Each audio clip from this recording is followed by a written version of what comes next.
Bienvenue dans le cockpit, le podcast où l'excellence opérationnelle se conjugue avec l'humain. Il faut que je te raconte ma dernière semaine avant Noël. Une PME industrielle que j'accompagne doit impérativement finir sa prod avant la fermeture annuelle. Noël tombant le jeudi, on a 3 petits jours pour tout boucler du lundi au mercredi. Sinon, on sait déjà qu'on va démarrer 2026 avec directement du retard sur toute la chaîne. Une partie des opérateurs est en vacances, c'est prévu et anticipé, pas de souci. La charge de travail des 3 jours est répartie entre les opérateurs qui seront présents. Petit point de contexte, sur une machine spécifique, il n'y a que 2 opérateurs formés. L'un est donc en vacances, pas grave, il reste l'autre. Sauf que le lundi matin, quand je passe voir le chef d'équipe à 7h30, je vois bien dans ses yeux que rien ne va plus. Et oui, le deuxième opérateur est en arrêt maladie pour toute la semaine. Houston, on a un problème. Bienvenue dans le cockpit, je suis Marion Voisin, et aujourd'hui, je vais te raconter comment j'ai passé ma semaine de Noël sur une machine de production, et surtout, pourquoi cette galère n'aurait jamais dû arriver. Alors revenons un petit peu en arrière. Dans cette PME, comme dans beaucoup d'entreprises industrielles, il y a un chemin critique entre les différents process. Et comme le flux est bien optimisé, chaque poste de travail est nécessaire dans la chaîne de production.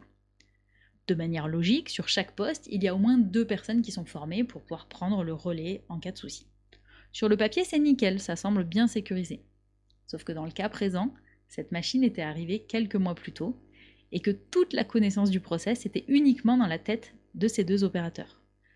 Pas de procédure écrite, pas de notice pas à pas de petit mode d'emploi, pas de tuto vidéo, non. Juste du savoir-faire oral qui s'était transmis de l'un à l'autre. Et quand les 2 ne sont pas là en même temps, c'est le chaos. Alors oui, statistiquement, on est d'accord, c'est très rare que les 2 soient absents en même temps. C'est vrai. Sauf que quand ça arrive, le coût est juste démentiel. Dans cette PME, le choix était simple. Soit on arrêtait la production, et là on prenait du retard, avec tous les coûts que ça implique, les pénalités clients, les désorganisations de la chaîne en aval. Donc clairement, c'était pas une option à envisager. Soit on trouve quelqu'un pour prendre le relais.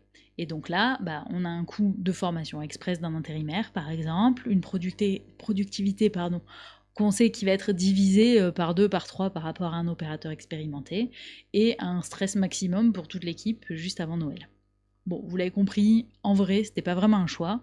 De toute façon, il fallait produire.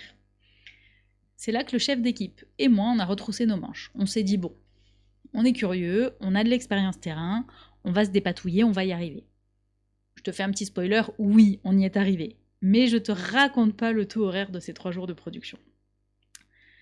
Lundi matin, l'aventure commence. 8h30, on arrive devant la machine, motivé à bloc. Une belle grosse machine, des boutons partout. Étape 1, allumer la machine. Le chef d'équipe me regarde, je le regarde. Aucune voix divine qui arrive pour nous guider. Résultat, 40 minutes. 40 minutes pour démarrer la machine. Tout ça parce qu'il y avait 4 boutons différents à actionner, situés à différents endroits de la machine et évidemment dans un ordre précis. Bien sûr, personne ne savait les boutons qu'il fallait actionner, ni où ils étaient, ni dans quel ordre. Bon, on a cherché, on a tâtonné, on a essayé, on a prié pour ne pas casser la machine, qui vaut un chiffre avec plusieurs zéros derrière. Mais on a fini par trouver.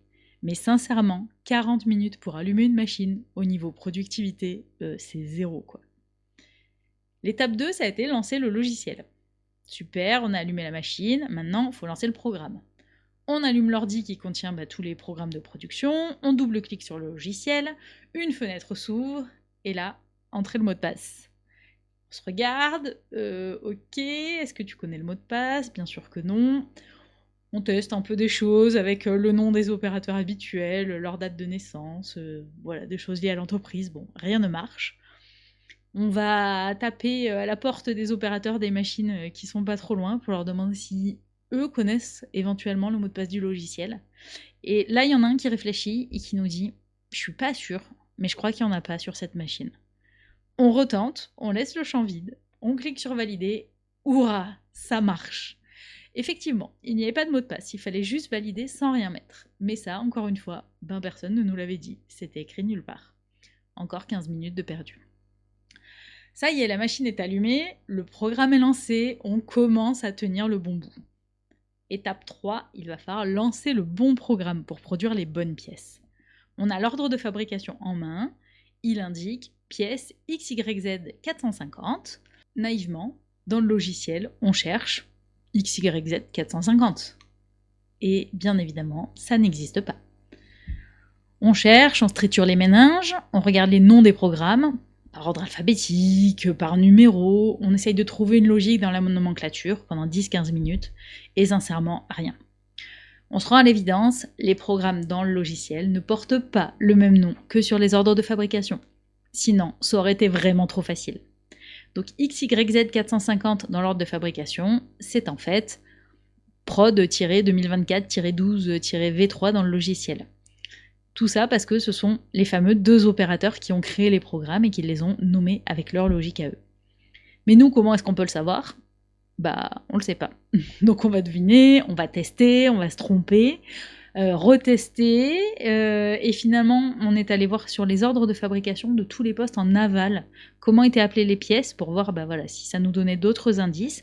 Et surtout, on a mesuré toutes les pièces qui avaient été produites la semaine d'avant pour s'assurer, à chaque fois qu'on lance un programme, que c'est bien la pièce exacte qu'on voulait produire, qu'elle correspondait bien aux dimensions de ce qu'on voulait. Donc encore 20-30 minutes à tâtonner. Finalement, après 1h30 de galère, on a réussi à lancer notre production. Et tu sais quoi ? Une fois qu'on a lancé, ça roulait. On a produit pendant les 3 jours d'ouverture, on a quasiment tenu les délais, on n'a pas mis la chaîne en retard pour la reprise de janvier. Mission accomplie. Mais à quel prix ? Le chef d'équipe et moi, on a un taux horaire qui n'a rien à voir avec celui de l'opérateur de production habituel. On a passé 1h30 sur ce qui aurait dû nous prendre 10 minutes. On a dérangé d'autres opérateurs dans leur travail pour poser des questions. Clairement, le coût réel de cette semaine, je préfère pas le calculer. Bon, évidemment, l'intérêt étant de transformer une problématique en opportunité, j'ai dit directement au chef d'équipe « Oula, on ne refera jamais plus ça. Donc, on va écrire une procédure maintenant, au fur et à mesure. » Et je lui ai donné cette consigne, qui est devenue notre fil rouge et un peu notre running gag. Il faut que ta grand-mère soit capable de venir prendre le relais en suivant ce qu'on va écrire si demain on est malade tous les deux. Parce que si sa grand-mère peut le faire, n'importe qui peut le faire. Donc à la fin du 2e jour, on avait déjà notre draft de procédure. J'ai pris des photos de tout au fur et à mesure qu'on le faisait. Photos des 4 boutons à actionner le matin pour allumer la machine avec l'ordre. Photo de l'interface du PC avec les champs à remplir et le fait que ce champ-là du mot de passe, il faut le laisser vide et valider quand même. Les réglages de la machine, les vérifications à faire, etc. Bref, on a capitalisé sur notre galère. La prochaine fois qu'un opérateur sera absent, n'importe qui d'autre pourra prendre le relais. Il sera plus lent, forcément, mais il sera capable de produire. La polyvalence et la documentation sont pour moi les 2 piliers d'une entreprise résiliente. La polyvalence, je ne vous apprends rien, c'est le fait de former plusieurs personnes sur les postes. Pas pour qu'elles soient expertes, mais pour qu'elles soient capables de prendre le relais. L'idéal, c'est même d'avoir un pool en fait, d'opérateurs qui sont capables de travailler sur plusieurs machines ou sur plusieurs postes. Dans ce cas précis, on aurait dû former certainement plus de personnes sur cette machine, pas uniquement 2. Comme ça, si les 2 sont absentes, il reste toujours d'autres personnes qui sont capables de démarrer. Alors oui, ça a un coût. Former des gens, ça prend du temps. Ça ralentit la prod, le temps de la formation. Mais tu sais ce qui coûte encore plus cher ? C'est d'arrêter toute une chaîne de prod parce que personne ne peut prendre le relais, ou de mobiliser des gens à 3 fois le taux horaire pour faire la prod. La polyvalence n'est pas un luxe, c'est un investissement. La 2e clé, c'est la documentation. Écrire des procédures, des modes d'emploi, des notices pas à pas. Bon, j'entends déjà ton objection. Ok Marion, t'es gentille, mais tout ça, ça prend du temps. Et nous, nos opérateurs, ils savent déjà faire, on n'a pas besoin d'écrire. Et là, c'est faux.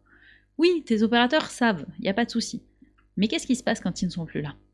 Des vacances, des arrêts maladie, un départ, prévu ou non, une promotion, un accident, ce sont des choses qui arrivent. Et si toute la connaissance n'est que dans leur tête, elle part avec eux et tu repars de zéro. Une procédure écrite, c'est une sécurité. N'importe qui peut prendre le relais. C'est une formation accélérée, les nouveaux vont monter en compétences beaucoup plus vite. Et c'est une capitalisation du savoir-faire. Tu ne perds pas tout le savoir-faire quand il y a du changement de personnel. Et en plus, ça va libérer tes experts, parce qu'ils ne passent plus tout leur temps à réexpliquer les mêmes choses 15 fois, puisque tout est déjà documenté, et ils vont être appelés uniquement en cas de problème particulier. Mon conseil, c'est de toujours appliquer la règle de la grand-mère. Si ta grand-mère peut suivre la procédure et réussir, c'est que c'est bon. Et maintenant, un petit message spécial pour toi, dirigeant qui m'écoute. Bon, bien sûr, tu trouves ça évident pour tes opérateurs de production, pas vrai ? Évidemment qu'il faut documenter, qu'il faut former plusieurs personnes. Alors je vais t'inviter maintenant à regarder tes propres process. Combien de choses ne sont que dans ta tête ? Comment tu fais ton reporting mensuel ? Comment tu gères ta relation avec ton client principal ? Comment tu accèdes au compte bancaire de l'entreprise ? Comment tu valides les devis importants ? Peu importe. Si tu pars en vacances 2 semaines, 3 semaines, 4 semaines, est-ce que quelqu'un peut vraiment prendre le relais ? Attention, prendre le relais réellement, pas t'appeler 5 fois par jour pour te demander une validation ou te demander où trouver une info. C'est ce moment où tu te rends compte que toi aussi tu es un poste critique. Et si tu ne documentes rien, si tu ne délègues pas, si tu ne formes pas, tu ne pourras jamais vraiment partir en vacances sereinement. Alors applique-toi à toi-même ce qui te semble évident pour ton équipe. Documente, forme, rends-toi remplaçable. C'est comme ça que tu deviendras vraiment libre. Maintenant, ta mission pour cette semaine. Petit 1, tu vas identifier un poste critique dont le reste de la chaîne a besoin pour avancer. Ça peut être en production, ça peut être en logistique, ça peut être par exemple dans tes process commerciaux ou des process administratifs, peu importe. Un poste où si la personne qui le fait habituellement est absente, ça bloque le reste. Étape 2, tu vas te poser 2 questions. D'abord, combien de personnes sont formées sur ce poste ? Si la réponse est 1 ou 2, tu sais que tu prends un risque. Question 2, est-ce qu'il existe une procédure écrite, pas à pas, que quelqu'un de non formé pourrait suivre ? Pareil, si la réponse est non, tu prends un risque. Étape 3, tu vas agir. Teste la règle de la grand-mère. Rédige une notice pas à pas de type Ikea, ou alors un tuto vidéo pour les process administratifs, ça prend pas beaucoup de temps, il y a juste à filmer son écran et expliquer ce qu'on fait pendant qu'on le fait. Et surtout, rappelle-toi, quelqu'un qui ne connaît pas le poste, voire même qui ne connaît pas du tout ton entreprise, doit pouvoir suivre cette procédure. Et si tu es dirigeant, tu fais pareil pour un de tes propres process, celui qui t'empêche de partir en vacances sereinement. Cette semaine de prod avant Noël, elle m'a marquée. Pas parce que c'était dur, mais surtout parce que c'est une situation qui n'aurait jamais dû arriver. Si cette PME avait formé 2 personnes supplémentaires, ou si elle avait eu une procédure claire, on n'aurait pas perdu 1h30 à allumer une machine. La polyvalence et la documentation, ce ne sont pas des luxes, ce sont des assurances, des filets de sécurité, des leviers de résilience. Et surtout, ce sont des outils de liberté. La liberté pour tes collaborateurs de partir en vacances sans stress, la liberté pour toi de déléguer sans tout reprendre derrière quand tu reviens. Je suis Marion Voisin, ta copilote pour une entreprise plus performante et plus humaine. Si cet épisode t'a parlé, n'hésite pas à le partager autour de toi. Et je te dis à la semaine prochaine dans le cockpit. On se retrouve très vite dans le cockpit. En attendant, gardez le cap.